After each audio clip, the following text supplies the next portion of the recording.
첫 번째 픽하신 게 예. 김건희 여사 불기소 한번 좀 다뤄보자고 말씀하셨는데 이거 한 2시간 정도 방송할 수 있어요.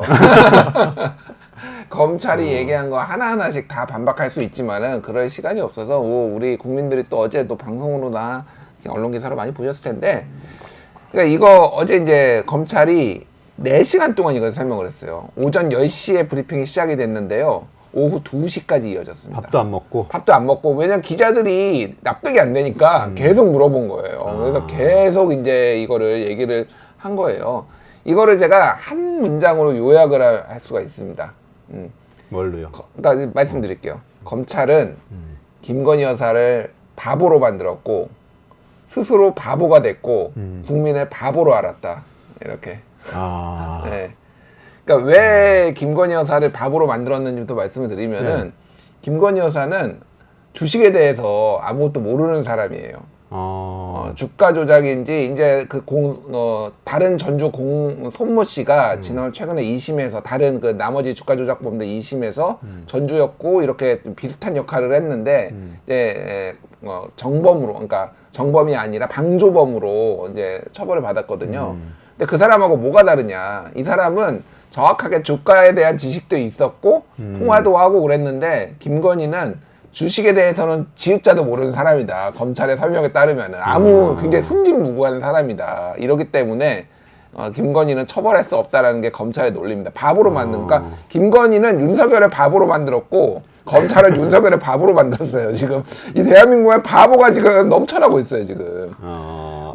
그리고 검찰이 스스로 바보가 됐다라는 거는 김건희의 주장은 뭐냐면은, 그러니까 기억이 안 난다예요. 예를 들면 7초 매매가 있거든요. 이 자기들끼리 통화해가지고 이제 문자 주고 받아가지고 이제 이거 10만 주 팔아라라고 하니까 2010년 10월 28일에, 그러니까 10월 28일이고 11월 1일에 팔아라 하니까 7초 만에 김건희가 주문을 내요. 그게 본인이 직접 거래하는 그 계좌. 그러니까 김건희 계좌인데, 어쨌든 이거는 처음에는 이 사람들이 거래를 했다라고 했다가 김건희가 이건 내가 거래를 했어요 라고 직접 한 거예요 라고 주장을 했는데, 검찰은 그거를 그대로 받아들이고요. 이 사람들이 통정매매가 돼가지고 이 사람들이 이것 때문에 처벌을 받았거든요. 근데 그때 검찰은 주장을 뭐로 했냐면은, 이거는 김건희와 권오수가 의사 연락을 했다라는 게, 의사 연락이 뭐냐면 쉽게 얘기하면 연락 중에서도 범죄를 공모한 연락을 했기 때문에 이거를 얘들이 10초를 거래를 하고 이거를 그거를 김건희가 팔았든 아니면 다른 사람이 팔았든 매도를 했다라는 거예요.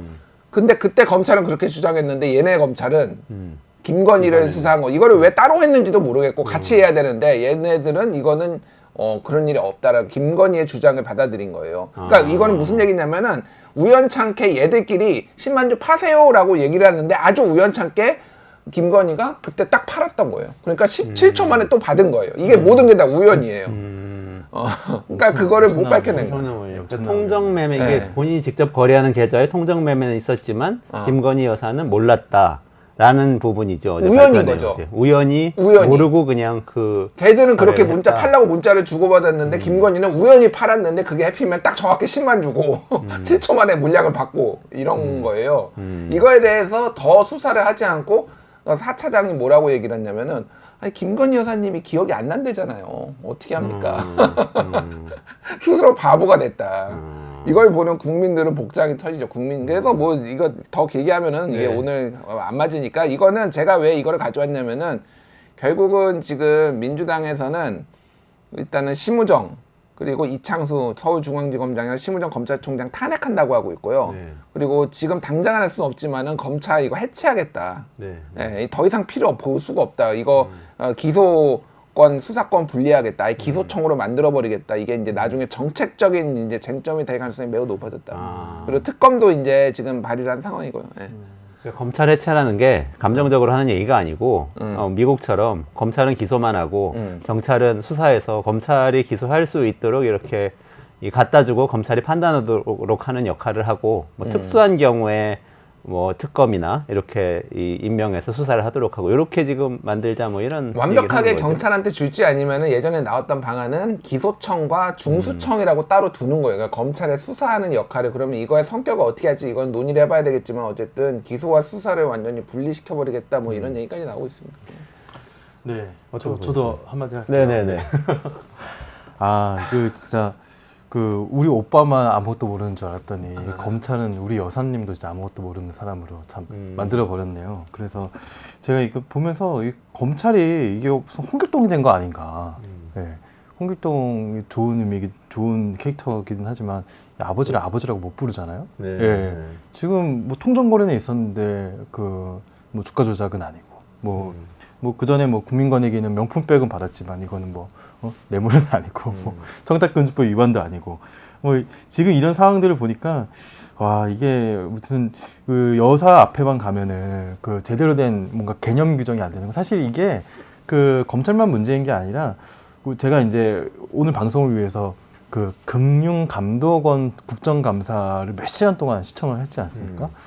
거기에도 이 얘기가 어마어마하게 나와요. 그래서 예, 이 김건희 주가 조작에 대한 얘기가 어마어마하게 나오고 거기서도 뭐 그 이복현 금감원장이 여기에 대해서 뭐 통정거래나 뭐 이런 거에 대해서 제대로 말을 못합니다. 이게 뭐 물론 정치적 사건이고 검찰이 뭐 수사 중인 사건이라서 뭐 말을 못할 그 정확하게 이제 언급을 자제하는 것일 수도 있겠으나 이게 명백하게 금융 범죄와 관련된 사건이거든요. 금감원장은 사실 여기에 대한 책임 있는 답변을 내놔야 할 사실 의무가 있는 사람입니다. 근데 그럼에도 불구하고 여기에 대해서 얘기하지 않고 참 이런 주가 조작 사건을 이런 식으로 다루면서 무슨 밸류업을 한다.